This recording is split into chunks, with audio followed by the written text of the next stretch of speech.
kelas 5 di seluruh Nusantara. Bagaimana kabar kalian hari ini? Semoga sehat selalu ya dan terus diberikan semangat belajar. Nah, sebelum kita beraktivitas hari ini, jangan lupa untuk terus berdoa agar ilmu yang kita dapatkan diterima dengan baik dan juga bisa bermanfaat.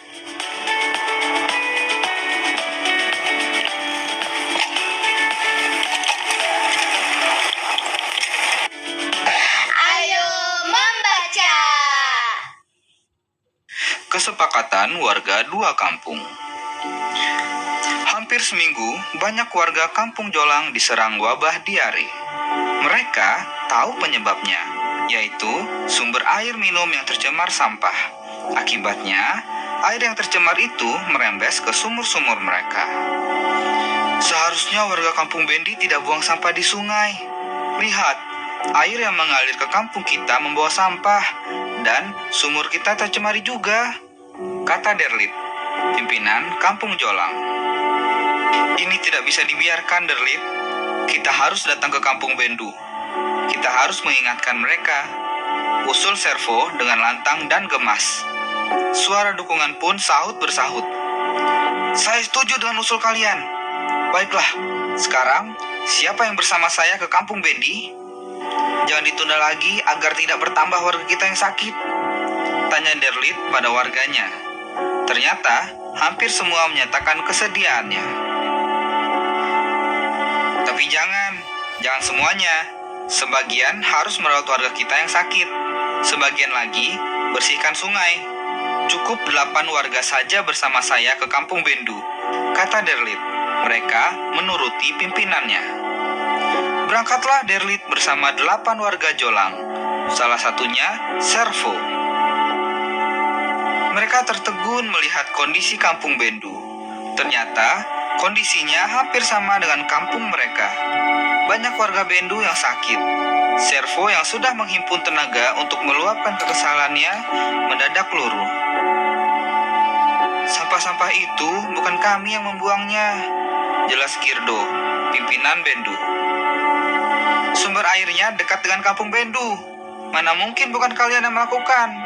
Servo menjadi geram karena Girdo berdalih.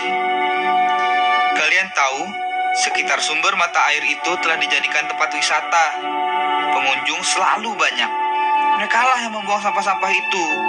Girdo menjelaskannya dengan lemas. Dia juga sedang sakit. Orang-orang itu tidak peduli kepinginan orang banyak, merugikan kepentingan umum, ujar Derlit geram. Derlit, Servo, dan warga Jilang lainnya tak lagi menyalahkan warga Bendu. Ini darurat. Kita harus melakukan sesuatu. Kalau begitu, ayo kita rembuk apa yang harus kita lakukan, kata Derlit setelah berpikir panjang beberapa saat. Siang itu mereka berembuk. Menjelang sore, mereka sudah menyepakati beberapa tugas bersama. Warga Bendu yang masih sehat akan membersihkan sungai. Beberapa perwakilan Bendu dan Jolang akan datang ke pengelola wisata agar mereka menerapkan aturan tentang buang sampah. Kami akan siapkan papan bertulis, jangan sembarang buang sampah di Taman Bendu. Bagaimana? Girdo menyampaikan sebelum warga Jolang pulang. Ide bagus. Kami akan membawa anyaman tempat sampah yang kami buat sendiri, timpal Derlit. Begitulah keesokan harinya, Taman Bendu yang tak jauh dari Kampung Bendu ramai dengan warga Bendu dan Jolang yang bekerja bakti.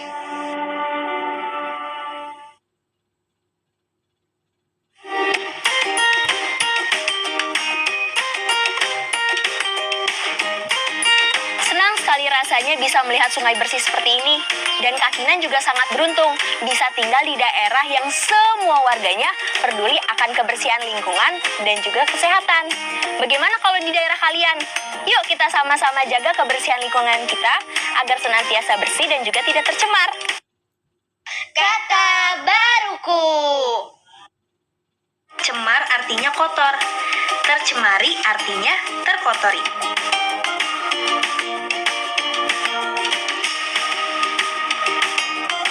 Setelah teman-teman menyimak cerita berjudul Kesepakatan Warga Dua Kampung tadi, yuk kita coba jawab pertanyaan-pertanyaan berikut ini.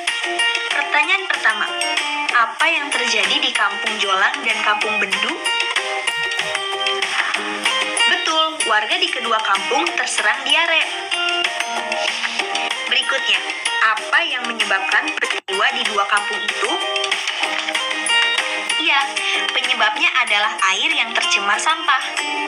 Pertanyaan ketiga, siapa yang membuang sampah di Sungai Taman Bendu? Betul sekali, para pengunjung sumber mata air yang dijadikan tempat wisata. Pertanyaan keempat, apa kesepakatan antara warga Bendu dan Jolang untuk menghentikan musibah di kampung mereka? Benar, akhirnya mereka bersepakat kerja bakti membersihkan sungai dan memasang aturan membuang sampah, serta menyediakan tempat sampah anyaman yang dibuat sendiri. Perilaku yang merugikan kepentingan orang banyak bertentangan dengan Pancasila. Sila keberapa? Bagaimana bunyi sila tersebut? Iya, perilaku yang merugikan kepentingan orang banyak bertentangan dengan sila kelima yang berbunyi keadilan sosial bagi seluruh rakyat Indonesia. Ayo menulis. Teman-teman, apa yang dilakukan warga Kampung Bendu dan Kampung Jolang dalam cerita tadi adalah contoh pengamalan sila-sila dalam Pancasila. Untuk tugas kali ini, coba gambarlah simbol sila Pancasila, kemudian tuliskan bacaan silanya, dan contoh pengalamannya dalam kehidupan sehari-hari, seperti contoh dalam tabel berikut ini. Kerjakan di buku kerja kalian ya.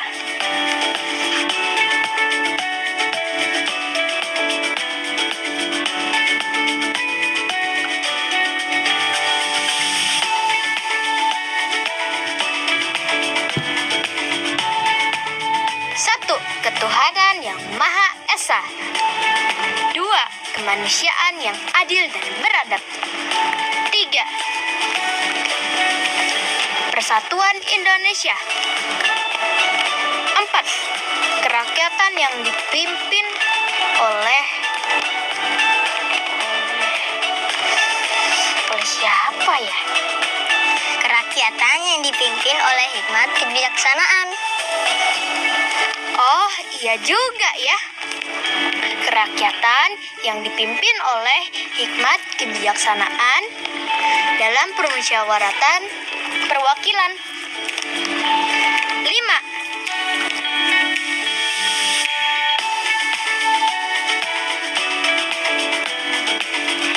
Nah, teman-teman, yang paling terpenting dari Pancasila bukan sekedar hanya menghafalnya, tetapi juga mengamalkannya. Dengan saling membantu belajar bersama teman, kalian juga sudah mengamalkan Pancasila loh. Setelah ini kita akan belajar tentang bagaimana penggunaan huruf kapital pada nama kota dan provinsi. Semangat terus ya teman-teman. Ayo mencoba.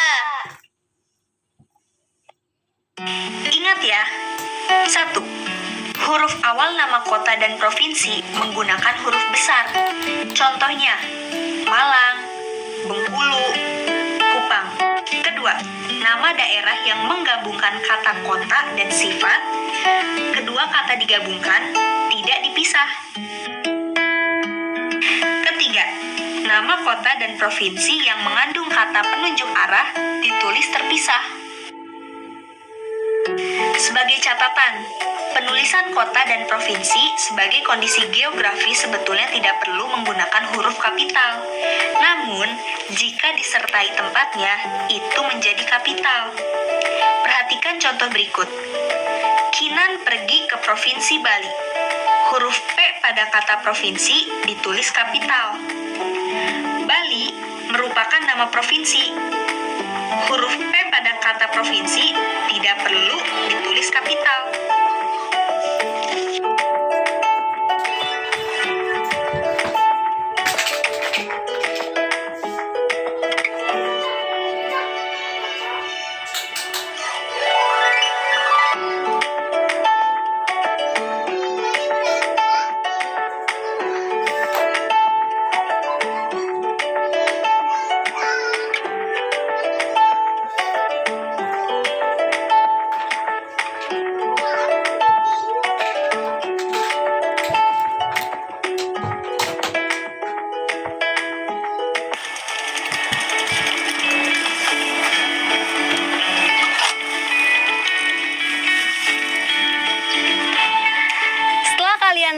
bagaimana cara penggunaan huruf kapital pada nama kota dan provinsi dengan benar, sekarang coba kalian perbaiki kalimat-kalimat berikut ini sesuai dengan kaidah awalan huruf besar yang sudah tadi kalian pelajari. Silakan salin dan tulislah kalimat yang benar di buku kerja kalian. Selamat mengerjakan.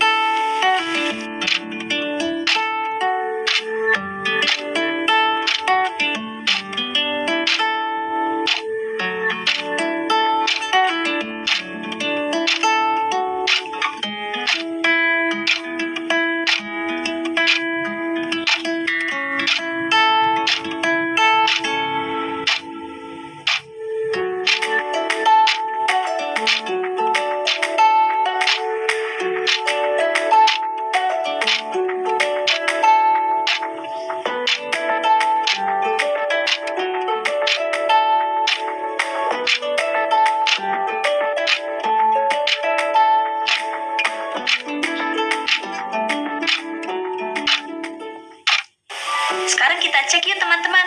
Berikut kalimat-kalimat yang benar.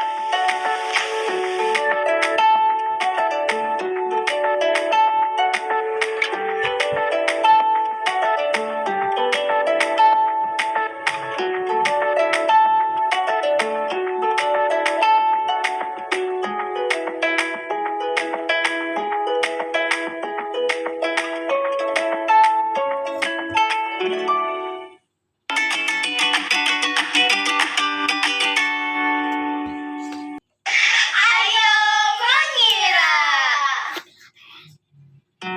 Perhatikan gambar berikut ini. Dapatkah kamu memperkirakan banyak persegi satuan yang ditutupi jajaran genjang? Cara menghitungnya sama seperti dengan cara menghitung persegi atau persegi panjang. Bayangkan, garis kuning memotong sebagian jajaran genjang yang menyerupai segitiga. Coba pindahkan segitiga tersebut ke sebelah kiri. Ternyata membentuk sebuah persegi panjang. Kalian bisa hitung jumlah persegi satuan yang tertutupi. Yang mendatar berjumlah 8, yang menurun berjumlah 10. Sehingga totalnya 8 dikali 10 sama dengan 80 persegi satuan.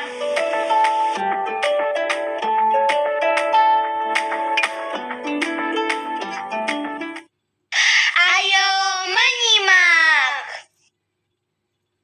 Pada bacaan sebelumnya, kalian sudah tahu berapa banyak pulau di Indonesia. Sekarang, kita kenali pulau-pulau terbesar di Indonesia yuk. Bacalah teks berikut ini dengan seksama. 5 pulau terbesar di Indonesia. Ada 5 pulau terbesar di Indonesia yang membentang dari barat ke timur. Kelima pulau tersebut adalah Pulau Sumatera, luasnya 443.065 km persegi. Pulau Jawa, luasnya 126.700 km persegi. Pulau Kalimantan, luasnya 743.330 km persegi.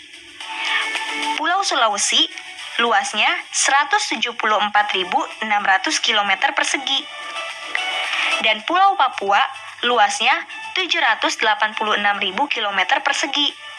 Kalau kita urutkan luas wilayah kelima pulau tersebut dari yang terkecil hingga yang terbesar, yaitu Pulau Jawa, Pulau Sulawesi, Pulau Sumatera, Pulau Kalimantan, dan yang terakhir Pulau Papua. Ayo menemukan. Selain pulau-pulau besar, Indonesia juga memiliki puluhan ribu pulau kecil. Saat ini pemerintah sedang menggalakkan pembangunan jalan tol yang menghubungkan antar pulau besar di Indonesia. Salah satunya adalah pembangunan jalan tol Trans Sumatera yang menghubungkan dari ujung utara Banda Aceh hingga ujung selatan Bandar Lampung. Nah, dengan peta yang kalian miliki di rumah, dapatkah kalian mengukur panjang jalan tol Trans Sumatera ini? Nah, caranya cukup gampang teman-teman. Kalian tinggal ukur menggunakan penggaris dari ujung utara Provinsi Aceh hingga ujung selatan Provinsi Bandar Lampung.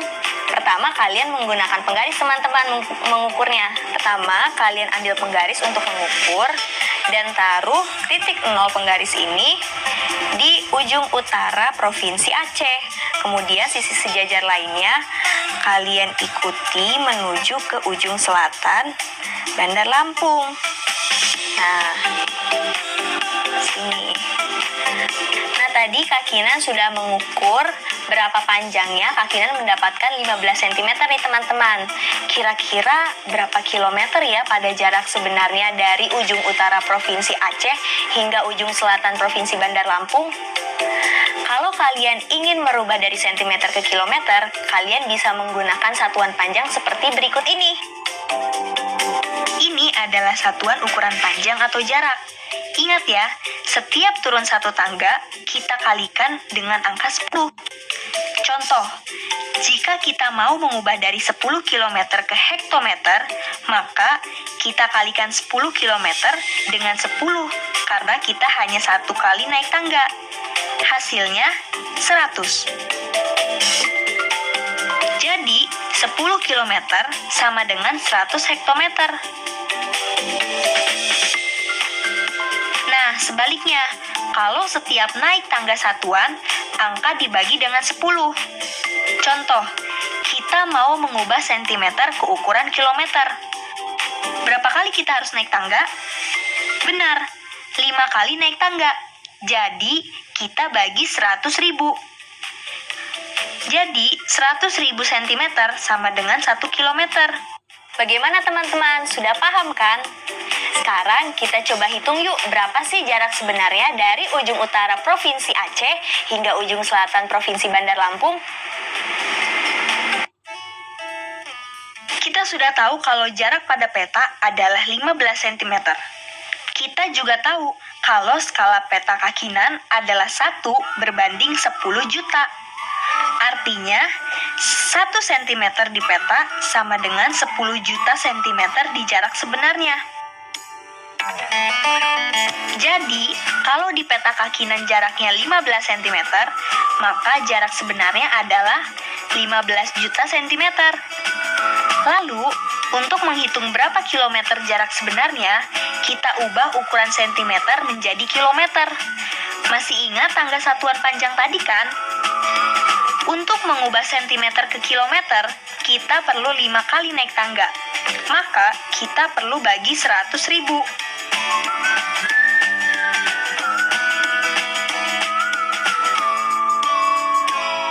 Jadi, jarak sebenarnya ujung utara Provinsi Aceh hingga ujung selatan Provinsi Bandar Lampung adalah 150 km. Sudah paham semua kan teman-teman? Yuk, sekarang kita berlatih lagi. Ayo berlatih. Mimi membuat peta Indonesia dengan skala baru, yaitu 1 berbanding 200 km. Dapatkah kamu membantu Mimi melengkapi tabel berikut ini? Tulis jawabannya di buku kerja kalian ya.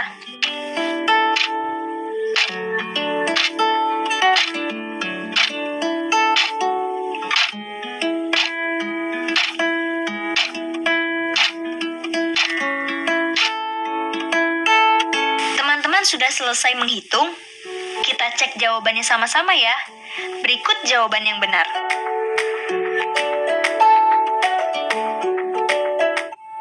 Proyek kreatif minggu ini.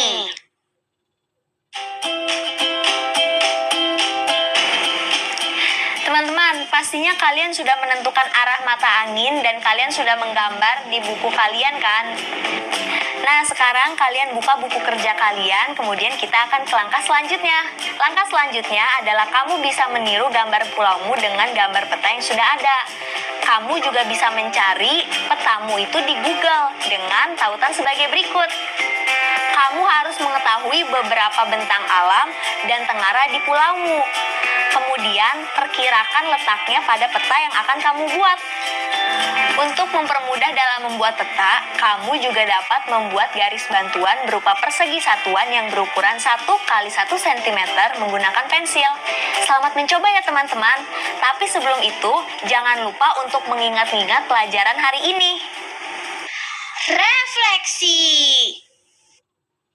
Bagaimana menurut pendapat kalian setelah membaca cerita kesepakatan warga dua kampung? Adakah dampak perilaku kita terhadap orang lain? Kemudian, dapatkah kalian mengenal simbol dan menyebutkan sila-sila dalam Pancasila? Dan yang lebih penting, sudahkah kalian mengamalkannya? Terakhir, apakah kalian sudah mengerti skala peta dan bagaimana menghitung jarak sebenarnya berdasarkan skala peta? Luar biasa, kalian semua sudah menguasainya. Jika kalian kesulitan, bisa minta tolong orang tua atau wali kalian ya.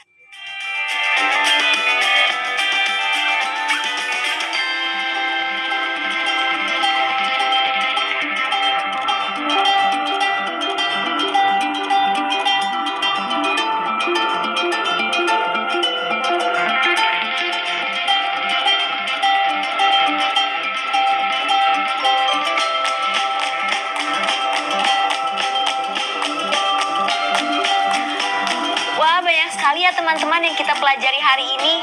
Masih tetap semangat kan teman-teman? Oh ya, jangan lupa ya untuk terus berlatih agar kalian semakin pintar dan semakin mahir dalam pelajaran hari ini. Tetap semangat teman-teman, sampai jumpa besok.